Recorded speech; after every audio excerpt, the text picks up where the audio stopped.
मैं सोनालिका कुशवाहा सर्वेश्वर दयाल सक्सेना जी की लिखित कहानी मानवीय करुणा की दिव्य चमक का वाचन प्रस्तुत करती हूँ। फादर को जहरबाज से नहीं मरना चाहिए था, जिसकी रगों में दूसरों के लिए मिठास भरे अमृत के अतिरिक्त और कुछ नहीं था, उसके लिए इस जहर का विधान क्यों हो? यह सवाल किस ईश्वर से पूछे?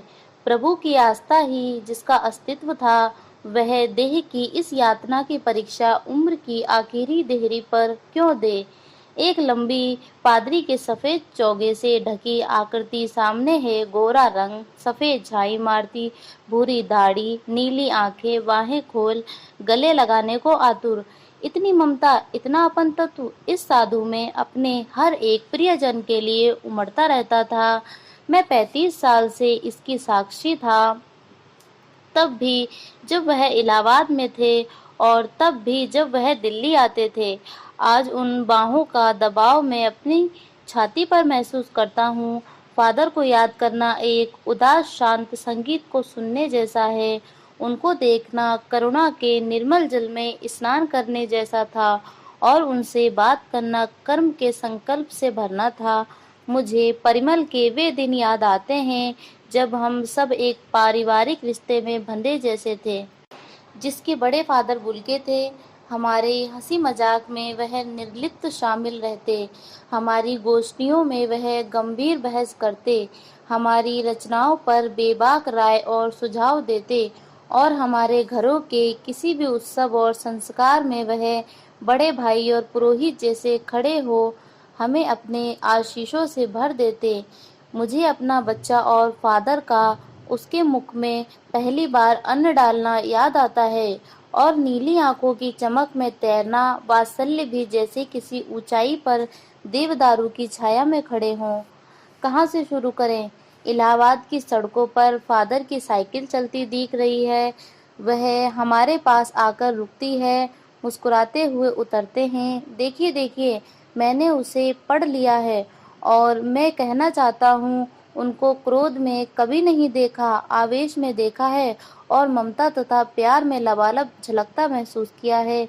अक्सर उन्हें देखकर लगता है कि बेल्जियम में इंजीनियरिंग के अंतिम वर्ष में पहुंचकर उनके मन में सन्यासी बनने की इच्छा जैसे जाग गई, जबकि घर भरा पूरा था। 2 भाई, 1 बहन, माँ पिता सभी थे। आपको अपने देश की याद आती है? मेरा देश तो अब भारत है। मैं जन्मभूमि की पूछ रहा हूँ। हाँ, आती है।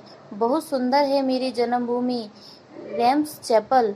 घर में किसी की याद, माँ की याद आती है, बहुत याद आती है। फिर अक्सर माँ की स्मृति में डूब जाते देखा है। उनकी माँ की चिट्ठियाँ अक्सर उनके पास आती थीं।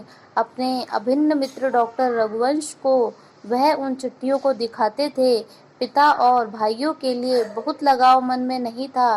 पिता व्यवसायी थे, एक भाई वहीं पादरी हो गया है, एक भाई काम करता है, उसका परिवार है। बहन सख्त और जिद्दी थी, बहुत देर से उसने शादी की। फादर को एकाध बार उसकी शादी की चिंता व्यक्त करते उन दिनों देखा था। भारत में बस जाने के बाद 2 या 3 बार अपने परिवार से मिलने भारत से बेल्जियम गए थे। लेकिन मैं तो सन्यासी हूँ, आप सब छोड़कर क्यों चले आए? प्रभु की इच्छा थी। वह बालकों की सी सरलता से मुस्कुराकर कहते, माँ ने बचपन में ही घोषित कर दिया था कि लड़का हाथ से गया।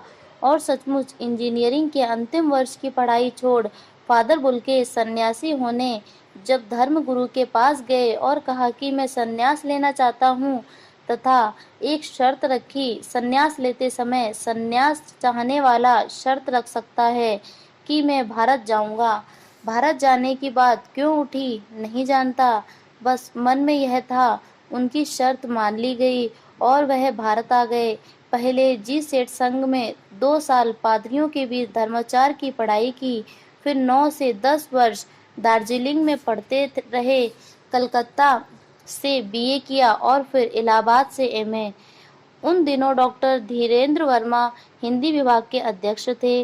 शोध प्रबंध प्रयाग विश्वविद्यालय के हिंदी विभाग में रहकर 1950 में पूरा किया। रामकथा, उत्पत्ति और विकास, परिमल में उसके अध्याय पढ़े गए थे। फादर ने मातरलिंग के प्रसिद्ध नाटक ब्लू बर्ड का रूपांतर भी किया है। नील पंछी के नाम से बाद में वह सेंट जेवियर्स कॉलेज रांची में हिंदी तथा संस्कृत विभाग के विभागाध्यक्ष हो गए और यहीं उन्होंने अपना प्रसिद्ध अंग्रेजी हिंदी कोश तैयार किया और बाइबिल का अनुवाद भी। और वहीं बीमार पड़े, पटना आए, दिल्ली आए और चले गए। 47 वर्ष देश में रहकर और 73 वर्ष की जिंदगी जीकर फादर बुल के संकल्प के सन्यासी थे। कभी कभी लगता है वह मन से सन्यासी नहीं थे, रिश्ता बनाते थे तो तोड़ते नहीं थे। दसियों साल बाद मिलने के बाद भी उसकी गंध महसूस होती थी। वह जब भी दिल्ली आते जरूर मिलते, खोजकर समय निकालकर, गर्मी सर्दी बरसात झेलकर मिलते, चाहे 2 मिनट के लिए ही सही। यह कौन सन्यासी करता है? उनकी चिंता हिंदी को राष्ट्रभाषा के रूप में देखने की थी। हर मंच से उसकी तकलीफ बयान करते, इसके लिए अकाट्य तर्क देते। बस इसी एक सवाल पर उन्हें झुंझलाते देखा है और हिंदी वालों द्वारा ही हिंदी की उपेक्षा पर दुख करते उन्हें पाया है। घर परिवार के बारे में, निजी दुख तकलीफ के बारे में पूछना उनका स्वभाव था और बड़े से बड़े दुख में उनके मुख से सांत्वना के जादू भरे 2 शब्द सुनना एक ऐसी रोशनी भर देना था जो किसी गहरी तपस्या से जन्मती है, हर मौत दिखाती है, जीवन को नहीं रहा। मुझे अपनी पत्नी और पुत्र की मृत्यु याद आ रही है और फादर के शब्दों से झरती विरल शांति भी। आज वह नहीं है, दिल्ली में बीमार रहे और पता नहीं चला, बाहें खोलकर इस बार उन्हें गले नहीं लगाया। जब देखा तब वे बाहें दोनों हाथों की सूजी उंगलियों को उलझाए ताबूत में जिस्म पर पड़ी थी। जो शांति बरसती थी वह चेहरे पर थिर थी, तरलता जम गई थी।